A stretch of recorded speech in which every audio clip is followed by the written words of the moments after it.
है guys, thank you very much कि आपको द रिंग्स ऑफ पावर का पार्ट 1 इतना पसंद आया। सो इसीलिए अब आपकी खिदमत में हाजिर है इसका पार्ट 2। तो पिछले पार्ट में हमने देखा कि इस दुनिया पर सोरोन नाम का खतरा मंडरा रहा है और सोरोन की फौज के ऑर्क किसी खास मकसद के लिए जमीनों पर सुरंगें बना रहे हैं, क्योंकि ऑर्क सूरज की रोशनी में नहीं आ सकते। और सोरोन नाम के इस खतरे का अंदाजा ग्लेड्रियल नाम की एक एल्फ को पहले ही लग चुका था, इसीलिए वो दुनिया भर में इसे ढूंढते हुए न्यूमेनोर नाम की रियासत तक पहुंच जाती है, जहां इंसान रहते हैं, जबकि कुछ इंसान मध्य धरती के साउथ में भी रहते हैं। पर अब साउथ में ऑर्क की तादाद बहुत तेजी से बढ़ती जा रही है और अपनी सुरंगों को खुदवाने के लिए इन ऑर्क ने कुछ एल्फ और इंसानों को पकड़ रखा है। पर ये एल्फ जानते हैं कि अगर ऑर्क को अभी नहीं रोका तो सोरोन इस दुनिया को अंधकार में ढकेल देगा, इसीलिए ये यहाँ से भागने की कोशिश करते हैं ताकि लिंडन में रहने वाले अपने एल्फ महाराज तक ये खबर पहुँचाकर यहाँ एल्फ की फौज ला सकें। पर ऑर्क इनमें से किसी को यहाँ से भागने नहीं देते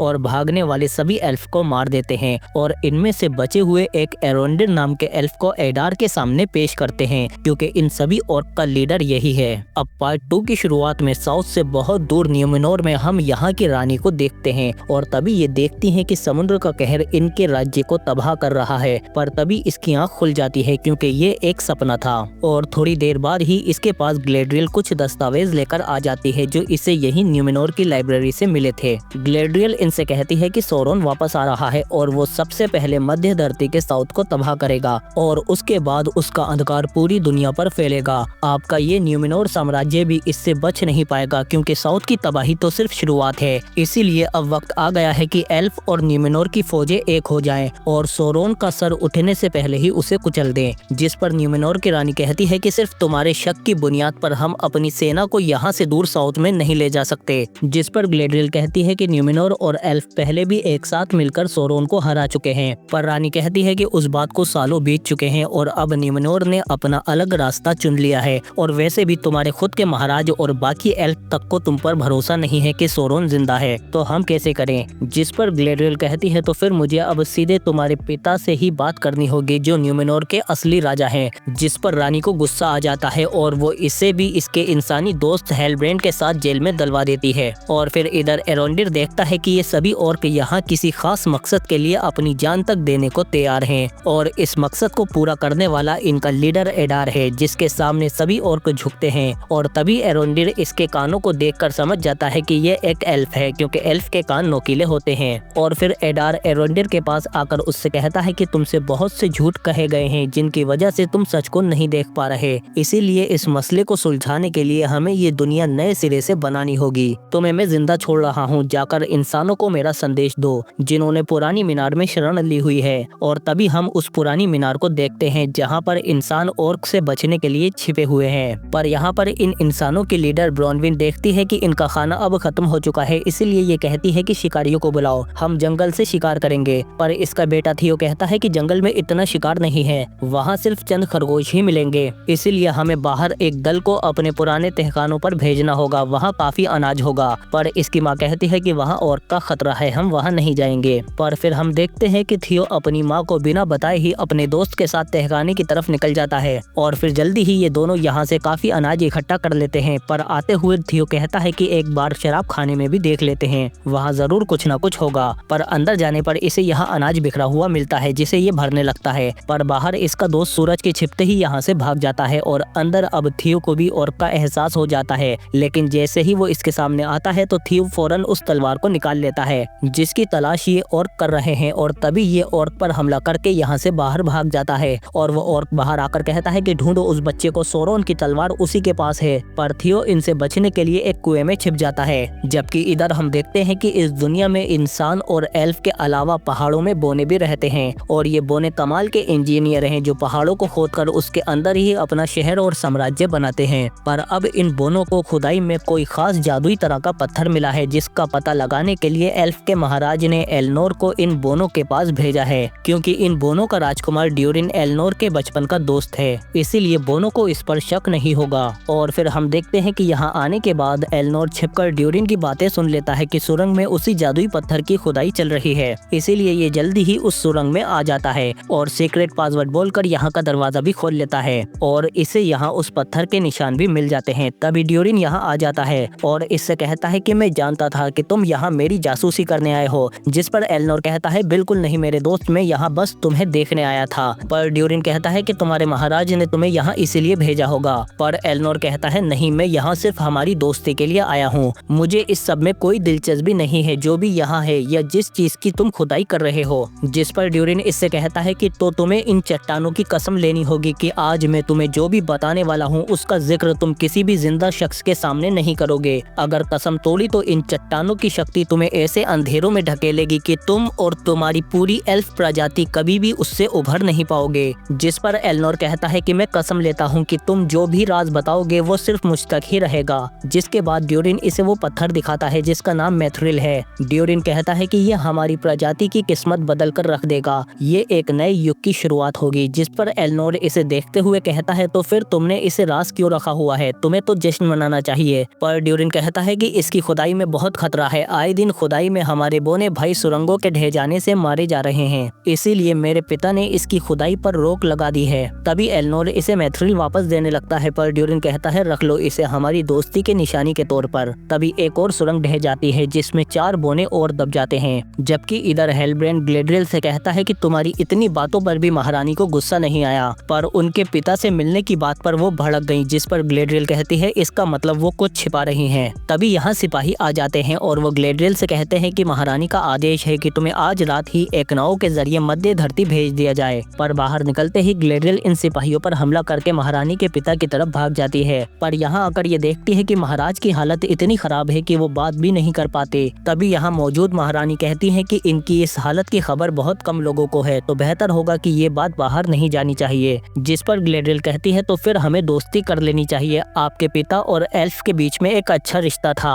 तो फिर आपका क्यों नहीं है। जिस पर रानी बताती है कि हमारी प्रजा ने बगावत कर दी थी, इसीलिए हमें पुराने तौर तरीकों पर वापस लौटना पड़ा और मेरे पिता की जगह मुझे रानी बनना पड़ा ताकि बगावत खत्म हो सके। और फिर उसके बाद मेरे पिता मुझे यहाँ ले आए और मुझे इस मड़ी में उन्होंने न्यूमेनोर का भविष्य दिखाया। और फिर ग्लेड्रियल जैसे ही इस पर हाथ रखती है तो इसे भी वही नजारा दिखता है जो रानी को दिखा था कि न्यूमेनोर की सल्तनत तबाह हो जाएगी। और फिर रानी बताती है कि भविष्यवाणी के मुताबिक न्यूमेनोर की तबाही उस दिन से शुरू हो जाएगी जिस दिन कोई एल्फ न्यूमेनोर पर कदम रखेगी, इसीलिए हमने एल्फ से सारे रिश्ते खत्म कर दिए, पर फिर भी तुम्हारे कदम यहाँ पड़ चुके हैं, इसीलिए मैं जल्द से जल्द तुम्हें यहाँ से भेजना चाहती हूँ। पर ग्लेड्रियल कहती है कि इसका मतलब ये भी तो हो सकता है कि अगर मध्य धरती की शैतानी ताकत को उभरने से नहीं रोका तो वो फैलेगी और आखिर में यहाँ तक भी आ जाएगी। आप खुद इस तबाही को न्योता दे रही हैं, इसीलिए मेरी दरख्वास्त है कि डर का रास्ता मत चुनिए, मेरा साथ दीजिए, एक बार फिर से एल्फ और न्यूमेनोर को मिलकर ये जंग लड़ने दीजिए। जबकि इधर पुरानी मीनार पर ब्रोनविन देखती है कि थियो का दोस्त तो अनाज लेकर वापस आ गया है पर इसका बेटा थियो नहीं। और फिर इधर हम थियो को देखते हैं जो इन ऑर्क से बचने के लिए इधर उधर छिप रहा है, क्योंकि ऑर्क अब यहाँ चारों तरफ फैल चुके हैं। क्योंकि इन्हें जिस तलवार की तलाश थी अब वो इन्हें थियो के पास मिल चुकी है। पर थियो इनसे छिपते छिपाते हुए यहाँ से निकलने की कोशिश कर रहा है, लेकिन तभी एक ऑर्क इसे पकड़ लेता है। पर इस पर हमला करने से पहले ही एरोंडिर पीछे से इसे मार देता है और थियो को लेकर यहाँ से भाग जाता है। पर अब ऑर्क भी इन दोनों के पीछे पड़ जाते हैं और ये ऑर्क इस पूरे जंगल में हर तरफ फैल चुके हैं। पर एरोंडिर भी इन ऑर्क को मारता जा रहा है, पर इन ऑर्क की तादाद बहुत ज्यादा है। तभी यहाँ पर ब्रोनविन भी आ जाती है और ये तीनों यहाँ से सूरज की रोशनी की तरफ भागने लगते हैं। एरोंडिर इन्हें रोकते हुए जल्दी ही खुले जंगल में आ जाता है और इसीलिए अब ऑर्क बाहर नहीं आ पाते क्योंकि सूरज की सीधी रोशनी में ये जल जाते हैं।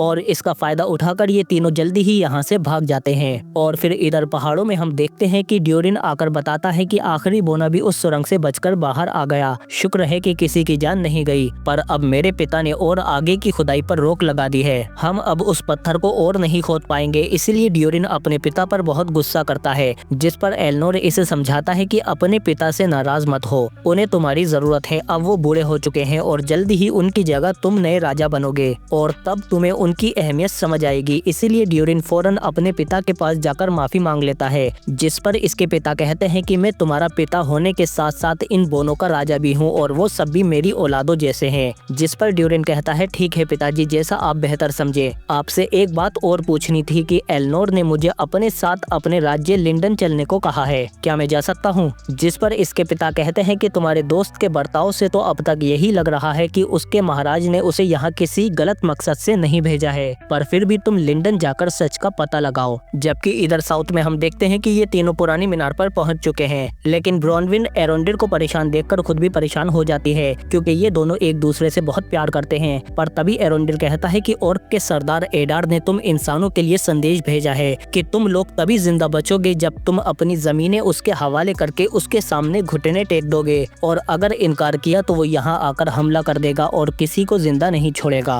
तभी थियो अपने पास उस तलवार को देखता है, लेकिन तभी एक बूढ़ा आकर कहता है कि मैं जानता हूँ कि वो तलवार तुम्हारे पास है क्योंकि तुमसे पहले वो मेरे पास थी और तुमने मेरे पास से ही वो चुराई है। देखो, हम दोनों के हाथ पर समान निशान है। ये सिर्फ तलवार नहीं है बल्कि एक अद्भुत शक्ति है, इसीलिए अपनी ताकत बचा कर रखो बच्चे, क्योंकि अब बहुत बुरा होने वाला है, क्योंकि सौरोन वापस आ रहा है। और इधर एक ऑर्क एडार को आकर बता देता है कि उस तलवार को एक लड़का पुरानी मीनार में ले गया है। और यहाँ से दूर न्यूमेनोर में हम देखते हैं कि महारानी ग्लेड्रियल को यहाँ से दूर मध्य धरती वापस भेज रही है। पर तभी ये देखती हैं कि इसके जाने से श्वेत पेड़ के पत्ते झड़ना शुरू हो जाते हैं, जिसका मतलब है कि कुछ बहुत बुरा होने वाला है। इसीलिए ये ग्लेड्रियल को रोक लेती हैं और फिर ये अपनी प्रजा के सामने ऐलान करती हैं कि श्वेत पेड़ की पत्तियों का झड़ना बहुत बड़ा अशुभ है। इसीलिए अब फैसले की घड़ी आ चुकी है। मध्य धरती के साउथ में फिर से काली शक्तियाँ पनप रही हैं। इसीलिए मैं खुद अपनी एक सैन्य टुकड़ी लेकर ग्लेड्रियल के साथ मध्य धरती जाऊंगी ताकि हम वहाँ फंसे अपने दूसरे इंसानी भाइयों को बचा सकें। इसीलिए कप्तान भी एक सैन्य टुकड़ी को बनाने का आदेश सबको सुना देते हैं,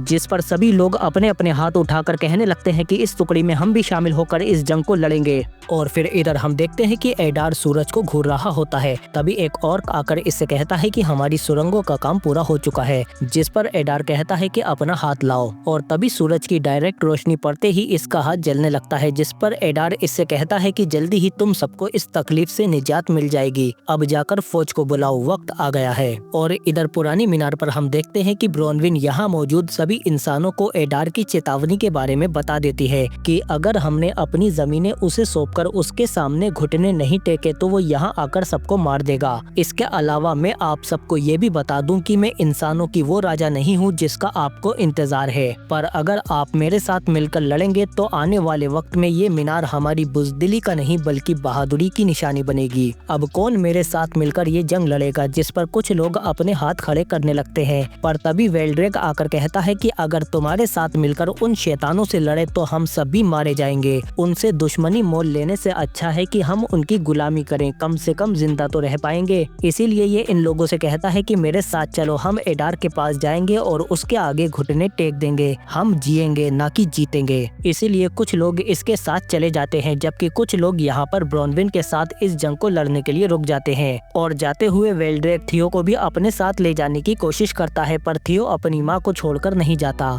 जबकि इधर हम देखते हैं कि न्यूमेनोर की सेना यहाँ आने के लिए जल्दी ही तैयारियां शुरू कर देती है और ये लोग अपने जहाजों को जल्द से जल्द तैयार करके यहाँ आने की कोशिश कर रहे हैं। और फिर हम देखते हैं कि कप्तान का लड़का भी इस जंग में शामिल होने के लिए कहता है, पर कप्तान पहले तो इसको मना कर देते हैं, पर इनका लड़का नहीं मानता, इसीलिए आखिर में वो इसे शामिल कर ही लेते हैं। और फिर हम देखते हैं कि सिपाही हेलब्रेंड को अपने साथ ग्लेड्रियल और रानी के पास ले आते हैं और फिर रानी के पूछने पर यह बताता है कि दुश्मन पुरानी मीनार की तरफ आगे बढ़ रहा है। इसीलिए रानी इससे कहती है कि तैयार हो जाओ, तुम्हें अपनी आवाम को एकजुट करना होगा। इसके बाद रानी यहाँ से चली जाती है और फिर ग्लेड्रियल हेलब्रेंड से कहती है कि साउथ में तुम्हारे इंसानी लोगों का कोई राजा नहीं है, इसीलिए मैंने रानी से कहा है कि तुम उनके राजा हो। और फिर इसके थोड़ी देर बाद जब ग्लेड्रियल बाहर आकर देखती है तो सिपाही जंग पर जाने से पहले अपनी लड़ाई का अभ्यास कर रहे होते हैं। तभी ग्लेड्रियल कहती है कि ऑर्क को मारना कोई इंसान को मारने जैसा नहीं है। और फिर ये इन सबको बताती है कि एक ऑर्क को मारने के कई तरीके हैं, पर मैं तुम्हें सिर्फ सीधा तरीका बताऊंगी। और फिर ग्लेड्रियल इनसे कहती है कि चलो सब मुझ पर हमला करो। तभी कप्तान कहते हैं कि जो भी ग्लेड्रियल को हराएगा उसे उप सेनापति बना दिया जाएगा। तभी इनमें से एक सिपाही आकर ग्लेड्रियल से लड़ने लगता है, पर ग्लेड्रियल को ये छू भी नहीं पाता क्योंकि ग्लेड्रियल बहुत तेज है और इससे कहती है कि तलवारबाजी संतुलन का खेल है, इसीलिए अपने पैरों से लड़ो, ना कि सिर्फ बाजुओं से। तभी इसका दोस्त भी इस लड़ाई में शामिल हो जाता है और ये दोनों मिलकर ग्लेड्रियल पर हमला कर देते हैं। और फिर तभी बाकी सिपाही भी इसमें शामिल हो जाते हैं और ये सब मिलकर ग्लेड्रियल पर हमला कर देते हैं, पर कोई भी ग्लेड्रियल को हरा नहीं पाता और ग्लेड्रियल इन सबके हमलों को रोकते हुए हुए इन सबको एक एक करके हरा देती है और फिर कहती है कि ऑर्क को हराने के लिए सिर्फ ताकत की नहीं बल्कि अक्ल की ज्यादा जरूरत है। हालांकि तुम सिर्फ मेरा कपड़ा ही काट पाए हो, लेकिन ये भी बहुत बड़ी बात है। इसीलिए ग्लेडियल इसे उप सेनापति बना देती है। और फिर इधर हम देखते हैं कि रानी का चचेरा भाई बताता है कि इंसानों की मदद करने में न्यूमेनोर का काफी फायदा है। हम मध्य धरती के साउथ को बचाकर इंसानों को उनका वो राजा देंगे जिसका उन्हें सालों से इंतजार है, और वो राजा हमेशा हमारा कर्जदार रहेगा जिसका हमें हर तरह से फायदा होगा। मध्य धरती की धातु, जंगल, व्यापार, तोहफे हमें सब मिलेगा।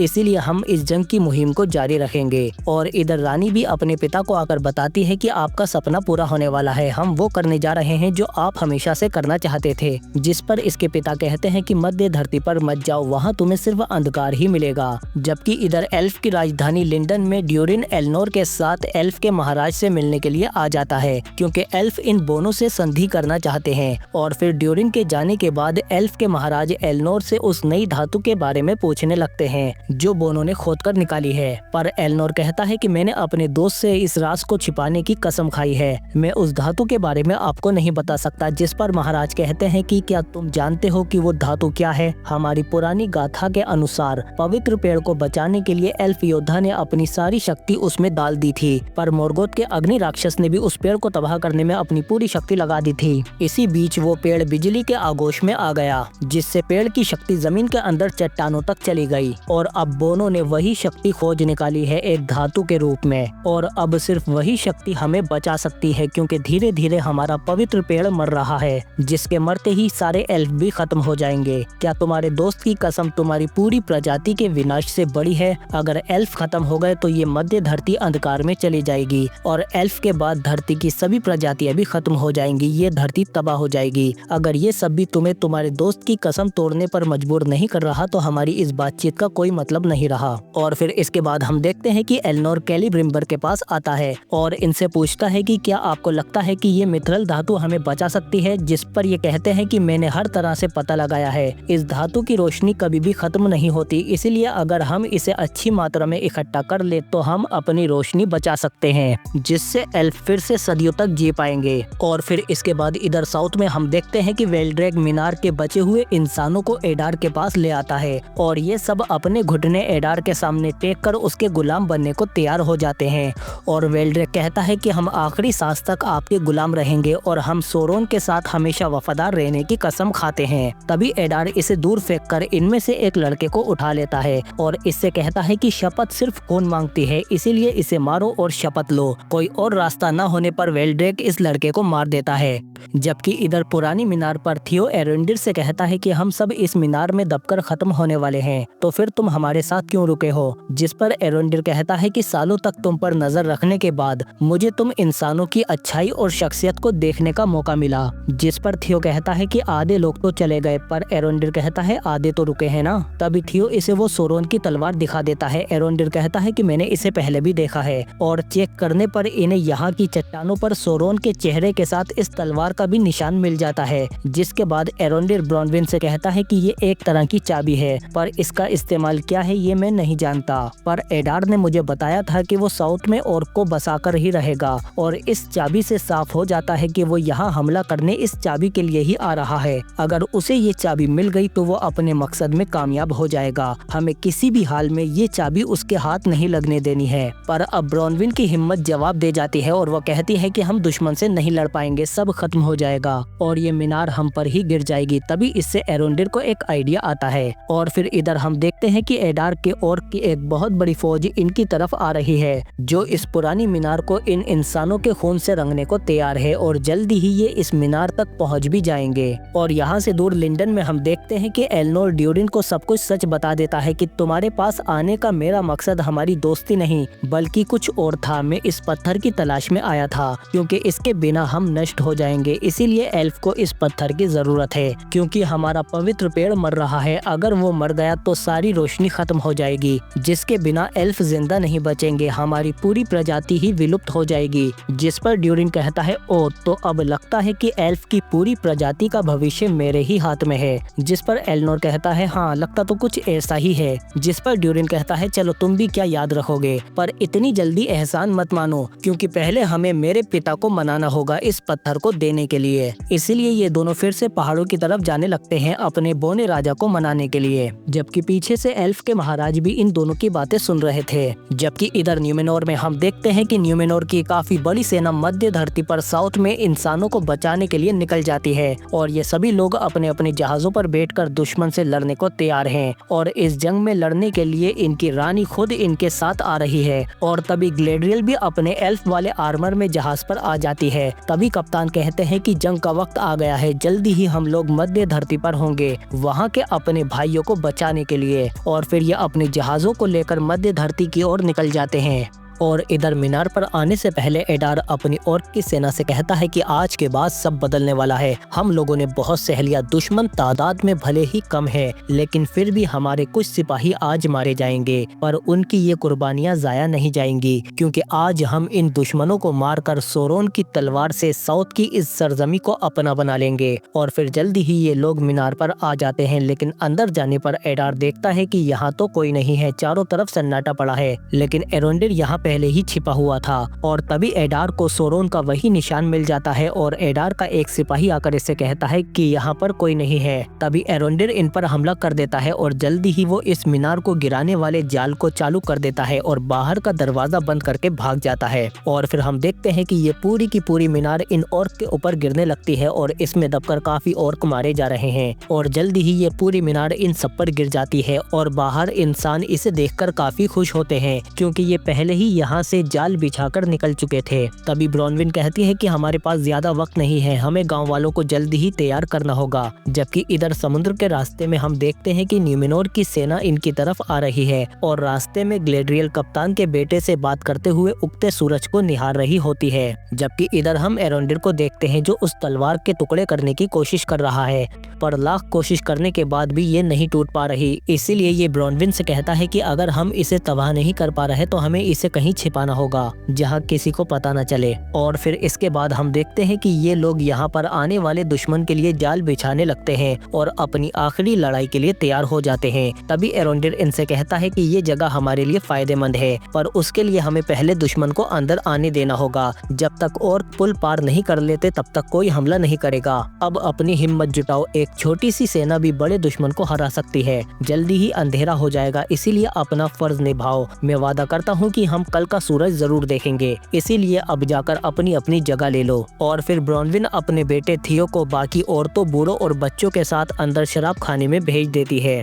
और फिर इस जंग से पहले एरोंडिर और ब्रॉनविन एक दूसरे के साथ अपना वक्त बिताने की कोशिश करते हैं और एक दूसरे को अपने दिल की सारी फीलिंग्स बता देते हैं। और फिर कुछ देर बाद ही हम देखते हैं कि रात होने पर चारों तरफ सन्नाटा फैल जाता है। ये सब डरे हुए हैं और दुश्मन के आने का इंतजार कर रहे हैं। और फिर जल्दी ही ऑर्क की सेना यहाँ आने लगती है और इनकी तादाद बहुत ज्यादा है और जल्दी ही ये सब पुल को पार करके अंदर आने लगते हैं और चारों तरफ फैलकर ये इन इंसानों को ढूंढना भी शुरू कर देते हैं। और इनमें से एक ऑर्क जब ब्रॉनविन की तरफ आता है तो ब्रॉनविन इस पर हमला कर देती है और फिर ये गाड़ी में आग लगाकर इसे इनकी तरफ फेंक देती है, जिससे आग इन ऑर्क को चारों तरफ से घेर लेती है। और फिर एरोंडिर और बाकी इंसान इन पर चारों तरफ से तीर बरसाकर इन्हें मारने लगते हैं, पर ऑर्क भी इन पर हमला करके जल्दी ही इनके इस जाल को तोड़कर बाहर आ जाते हैं। इसीलिए सभी इंसान आमने सामने की लड़ाई के लिए तैयार हो जाते हैं और इन ऑर्क पर टूट पड़ते हैं और ये सब साथ में बड़ी ही बहादुरी के साथ लड़ रहे होते हैं। तभी एक ऑर्क एरोंडिर पर हमला करके इसे जल्दी ही नीचे गिरा लेता है, पर ये इसे मार देता है। तभी पीछे से एक बड़ा सा ऑर्क आ जाता है और वो एरोंडिर को बहुत ही बुरी तरह से मारने लगता है और बाहर बाकी ऑर्क भी इंसानों को मार रहे होते हैं। और इधर एरोंडिर अपनी रफ्तार का इस्तेमाल करके इस बड़े से ऑर्क को मारने की कोशिश करता है, पर ये ऑर्क काफी ज्यादा ताकतवर है और ये जल्दी ही एरोंडिर को अपने काबू में ले लेता है और इसके गले को घोटने लगता है। और ये जैसे ही एरोंडिर को मारने वाला होता है तो तभी पीछे से ब्रॉनविन इसे मार देती है और फिर ये दोनों देखते हैं कि बाकी इंसानों ने भी सभी ऑर्क को मार दिया है और ये लोग ये जंग जीत चुके हैं। इसीलिए ये सब खुशियां मनाने लगते हैं, पर इनकी खुशी ज्यादा देर तक नहीं टिक पाती क्योंकि जब ये इन दुश्मनों के नकाब हटाकर देखते हैं तो इनमें से ज्यादातर इनके वही इंसानी साथी होते हैं जो इन्हें छोड़कर एडार की तरफ गए थे, क्योंकि क्योंकि पहली टुकड़ी में एडार ने कुछ ऑर्क के साथ इन्हें ही भेजा था, इसीलिए बाकी ऑर्क के साथ ये सब मारे गए। तभी चारों तरफ से एडार के तीर बरसने लगते हैं क्योंकि एडार ने अपना असली हमला अब शुरू किया है, जिसमें काफी इंसान मारे जा रहे हैं। तभी एक तीर ब्रोनविन के आकर लगता है, इसीलिए एरोंडिर फौरन इसे उठाकर शराब खाने की तरफ लेकर अंदर जाने लगता है और ये लोग अंदर जाकर फौरन दरवाजा बंद कर देते हैं। पर ऑर्क ने अब इन्हें चारों तरफ से घेर लिया है और एरोंडिर अंदर सबसे पहले ब्रोनविन का तीर तोड़कर इसे बाहर निकालता है, जिससे बहुत खून बहने लगता है। इसीलिए ये इसके जख्म को जला देते हैं। पर अब ऑर्क चारों तरफ से अंदर आने की कोशिश कर रहे हैं और ये सब मिलकर इनके दरवाजे को तोड़ना शुरू कर देते हैं। पर उम्मीद का सवेरा अब हो चुका है क्योंकि न्यूमेनोर की एक बहुत बड़ी सेना को लेकर ग्लेड्रियल इनकी तरफ ही आ रही है। पर इधर ऑर्क अब दरवाजा तोड़कर अंदर आ चुके हैं और ये सब इंसानों को मारकर उन्हें जल्दी ही काबू में ले लेते हैं। तभी एडार अंदर आता है और एरोंडिर से कहता है कि तुम जानते हो कि मैं यहाँ किस लिए आया हूँ, इसीलिए मुझे वो तलवार दे दो। पर एरोंडिर कहता है हरगिज नहीं, जिस पर ऑर्क इन इंसानों को मारने लगते हैं। एडार कहता है चलो देखते हैं कि तुम कितने इंसानों की कुर्बानी दोगे उस तलवार के लिए। और फिर जल्दी ही ये तलवार ब्रोनविन की गर्दन पर रख देते हैं। लेकिन तभी थियो कहता है रुको, मुझे पता है वो तलवार कहाँ है। और फिर जल्दी ही ये अपनी माँ को बचाने के लिए वो तलवार एडार को दे देता है। आखिर एडार को उसके मकसद की चाबी मिल ही गई। पर जैसे ही ये बाहर आता है तो तभी यहाँ पर न्यूमेनोर की सेना आ जाती है और ये इन ऑर्क को बड़ी ही बेरहमी के साथ मारने लगती है और अंदर के इंसान भी मौका मिलते ही हमला कर देते हैं। और बाहर न्यूमेनोर की सेना चारों तरफ से इन ऑर्क को घेर लेती है और इन्हें एक एक करके मौत के घाट उतारना शुरू कर देती है। और इस सब के बीच में ग्लेड्रियल का जलवा तो अलग ही नजर आ रहा है, जबकि न्यूमेनोर के सिपाही ऑर्क पर कोई रहम नहीं दिखा रहे। रानी दूर से ही ये सब देख रही होती है और कप्तान का बेटा भी इस जंग में शामिल होने के लिए बेकरार है, इसीलिए रानी इसे भी भेज देती है और ये भी आकर इस लड़ाई में शामिल हो जाता है। अब ऑर्क बड़ी बुरी तरह से हार रहे हैं। तभी एरोंडिर ग्लेड्रियल से कहता है कि एडार वो तलवार लेकर भाग रहा है, इसीलिए ग्लेड्रियल भी इसके पीछे भागने लगती है और इसे जाता देख हेलब्रेंड भी इसके पीछे आने लगता है और ये दोनों मिलकर एडार के पीछे पड़ जाते हैं। एडार भागने की पूरी कोशिश करता है पर नहीं भाग पाता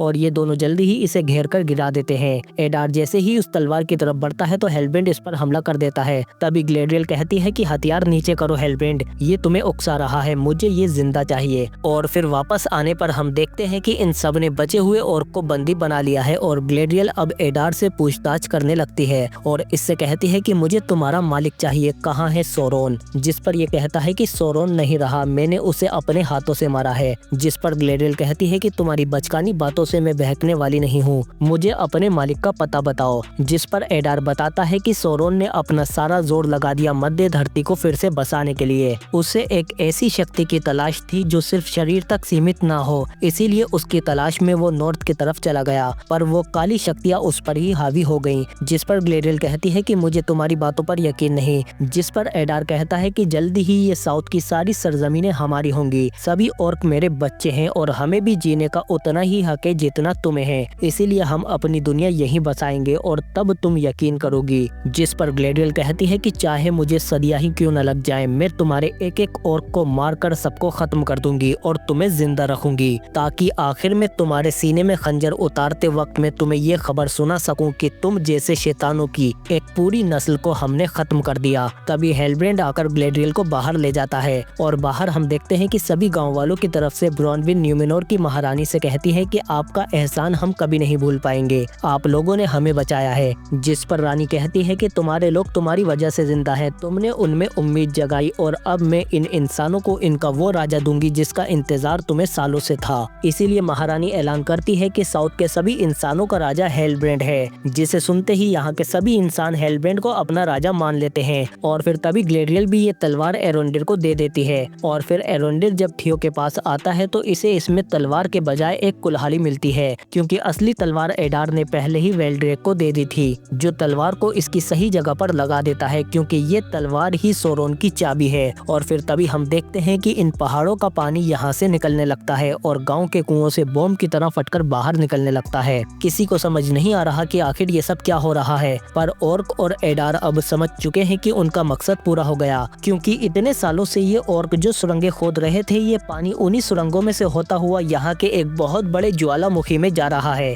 जिससे ज्वालामुखी में एक बहुत बड़ा विस्फोट होता है, जिससे ये सब डर जाते हैं और आग के गोले अब इनकी तरफ आकर बरसने लगते हैं, जिसकी चपेट में आकर काफी लोग मारे जा रहे हैं। और ग्लेड्रियल देखती है कि एक बहुत बड़ी तबाही की शुरुआत हो चुकी है। क्या ये सौरोन की वापसी है, क्या सोरोन अब वापस आ रहा है, ये सब हमें इसके अगले पार्ट में पता चलेगा, क्योंकि हमारी वीडियो का दूसरा पार्ट यहीं पर खत्म हो जाता है। पर अब आप हमारे इस अंडररेटेड चैनल को दबाकर लाइक और शेयर करो, ताकि इस अच्छे कंटेंट पर भी अच्छे व्यूज आ सकें। और कमेंट बॉक्स को द रिंग्स ऑफ पावर के तीसरे पार्ट से भर दो, क्योंकि आपके इन्हीं रिस्पॉन्स की वजह से ये वीडियो ज्यादा लोगों तक पहुंचेगा। और जाने से पहले हमारे चैनल को सब्सक्राइब जरूर कर लेना। हम मिलते हैं आपसे अगली वीडियो में, और कमेंट बॉक्स में अपने विचार लिखना ना भूले। हम मिलते हैं आपसे अगली वीडियो में।